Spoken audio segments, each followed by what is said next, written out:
প্রিয় ভাইরা, আপনাদেরকে এমন একটি জিনিস দেখাবো যে জিনিসটি দেখা মাত্রই আপনারা শৈশবে ফিরে যেতে বাধ্য হবেন। গাছটিকে অবশ্যই হয়তো চিনতে পেরেছেন। দেখুন, আমি লজ্জাপতি গাছে হাত দিচ্ছি আর মাত্র কিছু সেকেন্ডের মধ্যেই গাছটা নিভে যাচ্ছে, পাতা গুটিয়ে নিচ্ছে নিজেকে। এটা শুধু এক ধরনের গাছ না, বরং এটা আল্লাহর সৃষ্টি করা এক অদ্ভুত বিস্ময়কর নিদর্শন।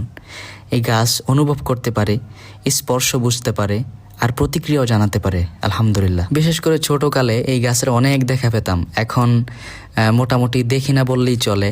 আর এখনও যারা নিয়মিত এই গাছের দেখা পান, হয়তো তাদের মনটা অনেক জুড়িয়ে যায়, অনেক ভালো লাগে, কারণ আল্লাহর এই সৃষ্টিটা অনেক বেশি অদ্ভুত। কিভাবে হাত দেওয়ার পর গাছের প্রত্যেকটি পাতা নিভে যায়। আলহামদুলিল্লাহ, মাশাল্লাহ। এটাই বলে দেয় এই পৃথিবীতে প্রতিটি সৃষ্টির ভেতরে আল্লাহর কুদরত লুকিয়ে আছে। কোরআন আল্লাহ বলেন, পৃথিবীতে রয়েছে নিদর্শন বিশ্বাসীদের জন্য। সূরা নাজিয়াত আয়াত 20। এই ছোট্ট লাজুক গাছটা যেন আমাদের স্মরণ করিয়ে দেয়, আল্লাহ যাকে ইচ্ছা যেমন ইচ্ছা জ্ঞান